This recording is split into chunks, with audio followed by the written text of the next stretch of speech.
Hello everyone, welcome back to my channel. In this video, I am briefing about the pectoral region. In the pectoral region, we have bony landmarks like sternum.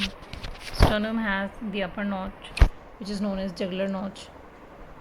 So this jugular notch is the upper border of the sternum. It lies at the level of T2nd vertebrae, that is thoracic second vertebrae. Then below that we have the sternal angle of Lewis.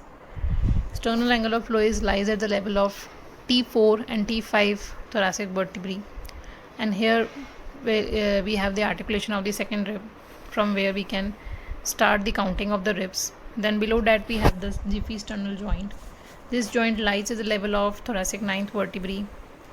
Then various ribs and the costal cartilages are articulating with the sternum at the lateral end of the sternum. Then the superficial structures of the pectoral region include the skin and the derivatives of skin like breast. In the breast we have nipple, areola and the mammary gland.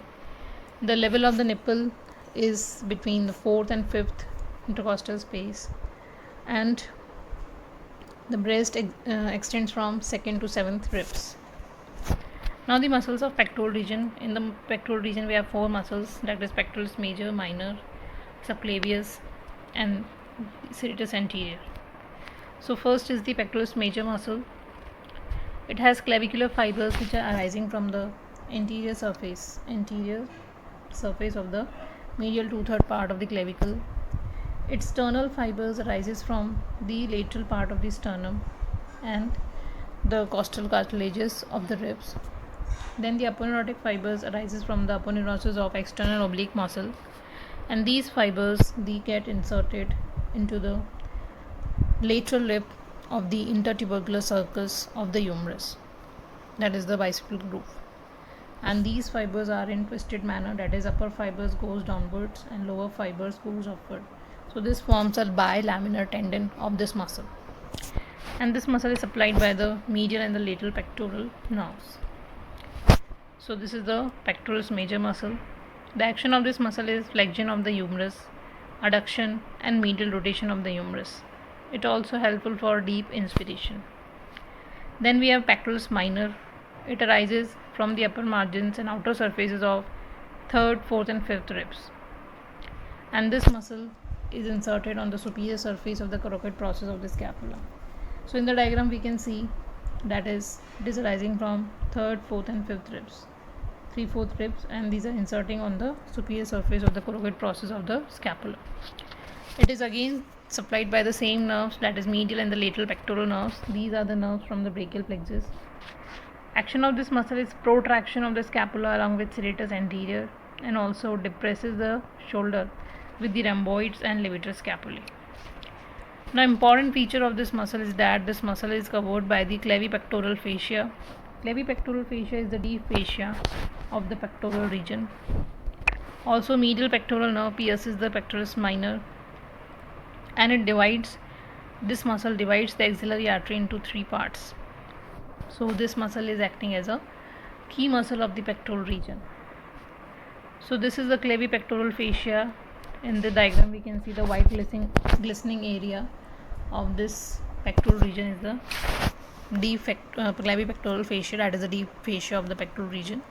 And here this deep fascia is enclosing two muscles in it, that is in the middle it encloses the pectoralis minor, and in the upper part it is enclosing the subclavius muscle, and it is lying deep to the pectoralis major.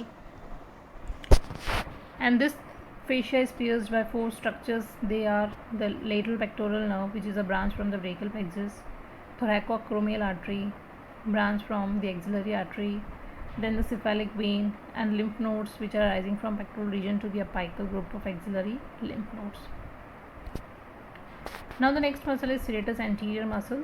It originates from ribs of 1st to 8 ribs to be inserted on the medial border of the scapula, as we can see in the diagram. It is arising from the upper 8 ribs and inserted on the medial border costal surface of the scapula. And these digitations are inserting in a particular manner, that first and second digitations are inserted on the upper angle of the scapula.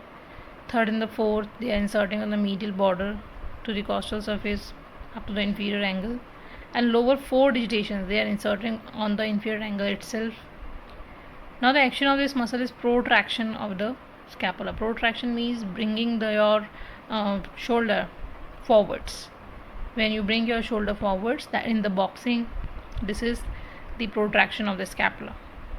Because of its boxing action, this muscle is also known as boxer's muscle, and this muscle also helps for the overhead abduction along with trapezius, and also helps in respiration. And it is innervated by the long thoracic nerve, that is nerve of Bell, and this nerve is again a branch of brachial plexus. Then the next muscle is the subclavius muscle. This is a small muscle in the pectoral region. It arises from the first costal cartilage, as we can see in the diagram. This is the first costal cartilage, and it is inserting on the subclavian groove, which is on the under surface of the clavicle. The action of this muscle is protection of the structures underneath the clavicle, and it is supplied by nerve to subclavius, which is again a branch from brachial plexus. Now the applied.